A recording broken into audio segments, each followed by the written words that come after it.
साथियों, देश में आज जो रिफॉर्म्स किए जा रहे हैं, उन्होंने ऐसे लोगों को परेशान कर दिया है जिन्होंने हमेशा सिर्फ अपने राजनीतिक हितों के लिए काम किया। सदी बदल गई, लेकिन उनकी सोच नहीं बदली। अब सदी बदल गई है, सोच भी बदलनी है और नई सदी के हिसाब से देश को भी बदल करके बनाना है।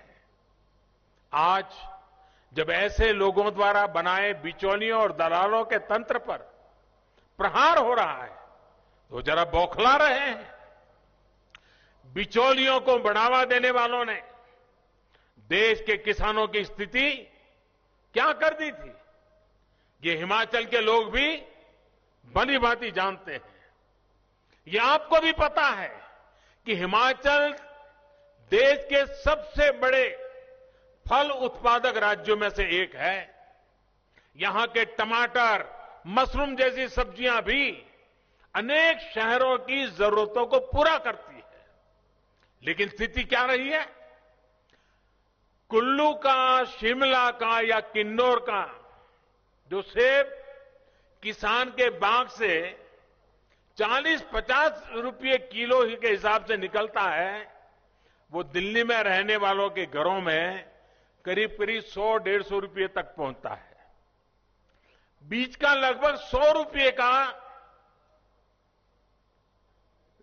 जो हिसाब है, न वो कभी किसान को मिला, न कभी वो खरीदार को मिला। तो वो गया कहां? किसान का भी नुकसान और शहर में लेकर के खरीद करने वाले का भी नुकसान। यही नहीं, यहां के बागवान साथी जानते हैं कि सेब का सीजन जैसे जैसे पीक पर जाता है तो कीमतें धड़ाम से गिर जाती है। इसमें सबसे अधिक मार ऐसे किसानों पर पड़ता है जिनके पास छोटे बगीचे हैं। साथियों, कृषि सुधार कानूनों का विरोध करने वाले कहते हैं कि यथास्थिति बनाए रखो, पिछली सदी में जीना है जीने दो। लेकिन देश आज परिवर्तन के लिए प्रतिबद्ध है और इसलिए ही कृषि क्षेत्र के विकास के लिए कानूनों में ऐतिहासिक सुधार किया गया है। और ये जो सुधार है वो उन्होंने भी पहले सोचे थे, वे भी चाहते थे। सोच तो उनकी भी थी, हमारी भी, फुल स्टॉप कॉमा के साथ वही है, लेकिन उनमें हिम्मत की कमी थी। हमारे में हिम्मत है। उनके लिए चुनाव सामने थे, हमारे लिए देश सामने है। हमारे लिए हमारा देश का किसान सामने है। हमारे लिए हमारे देश का किसान का उज्जवल भविष्य सामने है और इसलिए हम फैसले लेकर के आगे किसान को ले जाना चाहते हैं। अगर हिमाचल के छोटे छोटे बागवान किसान समूह बनाकर अपने सेब दूसरे राज्यों में जाकर सीधे बेचना चाहे तो उन्हें वो आजादी मिल गई है। हां, अगर उनको स्थानीय मंडी में फायदा मिलता है, पहले की व्यवस्था से फायदा मिलता है, तो वो विकल्प तो है ही है, उसको किसी ने खत्म नहीं किया है। यानी हर प्रकार से किसानों, बागवानों, उन सबको लाभ पहुंचाने के लिए ही ये सुधार किए गए हैं।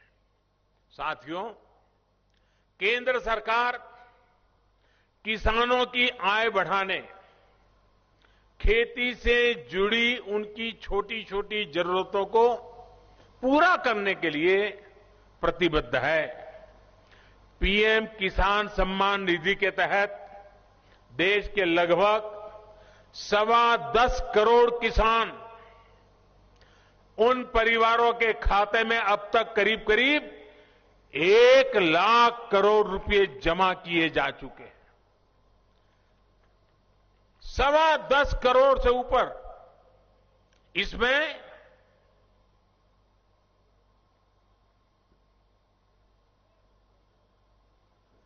उनको ले जाइए वहां से,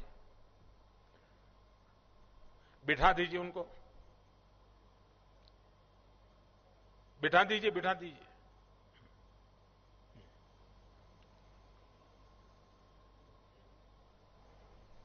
वो हमारी जो मेडिकल टीम होगी जरा उनको काम पे लगाइए।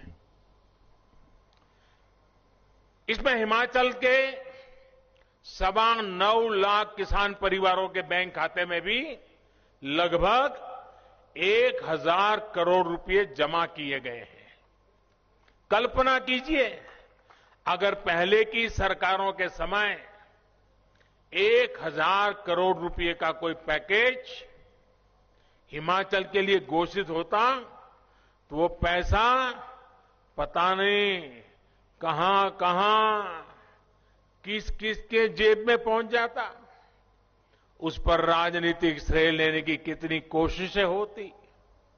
लेकिन यहां छोटे किसानों के खाते में ये रुपये चले गए और कोई हो हल